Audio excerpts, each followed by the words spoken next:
Every time you chase love, approval, or attention, you destroy the exact thing that would have attracted them. If you have ever watched someone pull away the harder you tried, this is exactly the mechanism behind it.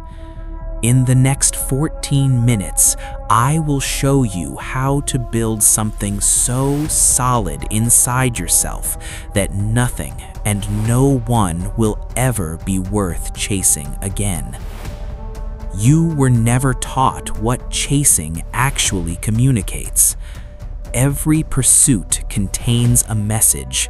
It says to the person you are chasing that they hold something you do not have, that their approval would complete something in you that is currently incomplete, that the gap between where you are and where you want to be can only be closed by them. This message is received at a level far beneath conscious thought. People cannot always articulate why they pull away from someone who is chasing them. They simply feel something shift in the dynamic, a weight that was not there before, a pressure that makes presence feel costly rather than free. And the natural response to weight and pressure is to create distance from it, which means the act of chasing produces the exact outcome it is trying to prevent. Here is what most people will never understand about love, approval, and attention. None of them can be successfully chased. All three only arrive naturally as byproducts of something else entirely. And building that something else is what this video is actually about. The first thing to understand is what chasing reveals about the chaser. Not character flaws, not weakness in the dramatic sense, something more precise. Chasing reveals a specific gap in the relationship you have with yourself. A gap between what you believe you are worth and what you are demanding proof of from outside. When that gap exists, and it exists in almost everyone at some level, the mind goes looking for proof to close it. The most accessible source of that proof is other people. Their approval feels like evidence. Their love feels like confirmation. Their attention feels like data that suggests you are worth attending to.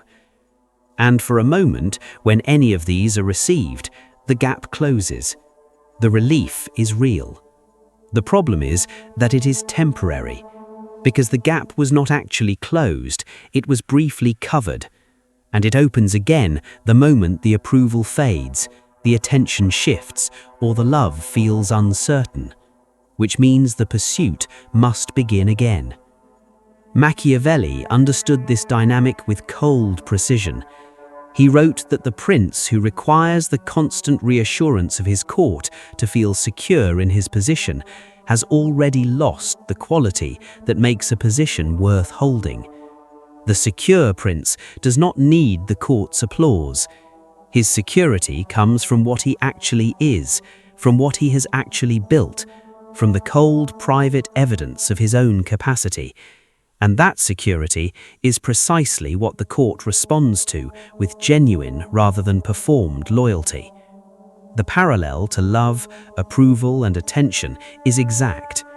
The person who does not need your confirmation produces something in you that reaches towards them. The person who needs it produces something in you that wants to step back. Not because you are unkind, because need, when it is the primary energy of a relationship, is exhausting to be near, and abundance, when it is the primary energy, is magnetic. Here is the darker layer that most people resist when they first hear it. The people you have been chasing most persistently are often not withholding something you need. They are reflecting something back to you about the relationship you currently have with yourself. When you chase love, it is usually because some part of you is not yet sure you deserve it without earning it. When you chase approval, it is because some part of you does not yet have an internal standard that stands without external confirmation. When you chase attention, it is because some part of you does not yet have a rich enough internal world to sustain your own interest. None of this is a character verdict. It is a developmental gap, one that was created, in most cases, long before you were old enough to have any say in how it formed. But it is being maintained now through a specific pattern of behavior that is entirely in your control to change. Robert Greene documented across his body of work that the most seductive quality available to any human being is not beauty or intelligence or charm, it is self-sufficiency. The specific energy of someone who is so genuinely complete within themselves that your presence in their life is a chosen addition to something already full, rather than a required component of something empty. That quality cannot be performed. Every attempt to perform it is immediately detected as exactly that, a performance, which confirms the insecurity it was meant to conceal. It can only be built in the private hours, without audience, through the slow accumulation of a relationship with yourself that is more honest and more nourishing than any relationship you have ever tried to extract from someone else. Why is this pattern so deeply embedded in people who understand it intellectually? Because the behavior predates the understanding. Most people who chase love, approval, or attention were doing it before they had the cognitive architecture to evaluate whether it was working. They were children first, and children cannot choose whether love is conditional. They can only adapt to the conditions of the love that is available. For a child in an environment where love required performance, the lesson learnt was simple and total. Performance produces love, stillness produces uncertainty. And so, performance became the default. The constant monitoring of whether you are doing enough to remain in the favor of whoever is most important to you at any given moment. Psychologists call this hyperactivated attachment, the nervous system operating in a state of constant low-level alert, scanning for signals of approval and withdrawal, calibrating behavior in real time to maintain connection at all costs. This is not weakness. It once was a perfectly adaptive response to a specific environment. The problem is that the environment changed and the response did not. You are no longer a child dependent on specific people for your survival, but your nervous system does not automatically update that information. It continues to operate as if disapproval is as dangerous as it once was, as if the withdrawal of attention carries the same threat it carried when you were small, and the person withdrawing it was essential. Understanding this does not immediately rewire the pattern, but it removes the shame from it. And shame, in this specific context, is one of the primary things that keeps the pattern in place. So, what is the power move? Not deciding to be less emotionally available, not hardening yourself against connection, not performing indifference in a calculated attempt to produce the attraction that genuine indifference generates. All of those approaches fail because they are still organized around the other person's response. You are still monitoring them, still calibrating to them, still needing them to react in a specific way to confirm that your approach is working. Which means you are still chasing, just with a different technique. The actual power move is the transfer of primary investment from the relationship you are trying to build with other people to the relationship you are building with yourself.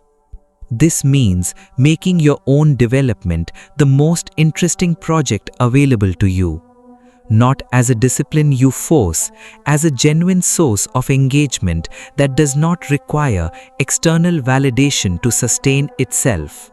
When you wake up genuinely excited about what you are building in your own life, the specific need for someone else's approval of that life diminishes naturally. Not because you care about people less, because your inner world has become interesting enough to sustain your own attention.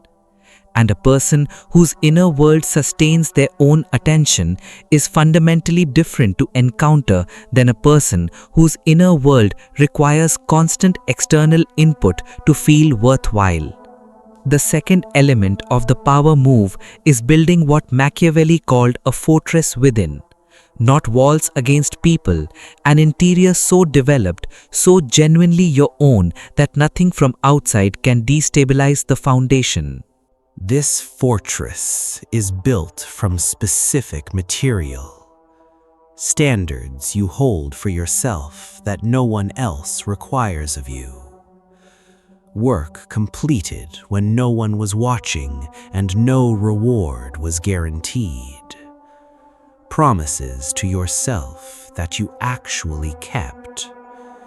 Evidence accumulated over time that you are capable of being your own most reliable source of integrity. Each of these deposits builds something that external approval never could. A form of self-knowledge that is based on actual behavior rather than other people's assessment of your potential. And from that foundation, the energy of chasing becomes unavailable. Not because you decided to stop, because you have something better to do. The Stoics understood this at a level that most modern psychology is still working to articulate. Marcus Aurelius wrote nothing about how to make others love him. He wrote endlessly about how to become someone whose own judgment he could trust. Not because other people did not matter to him, because he understood the precise ordering that produces genuine connection rather than its desperate imitation. You must first be someone in your own estimation before you can be someone in anyone else's. The moment you become genuinely interesting to yourself, the moment your own development becomes the primary object of your investment, everything in the external world reorganizes around that shift. Not magically, through the simple mechanism that Epictetus described as the discipline of desire. Wanting only what is within your control to build, releasing the compulsive need for what is entirely outside it. Your love for other people is yours to build, whether they return it is not. Your standards and your integrity are yours to develop, whether others approve of them is not.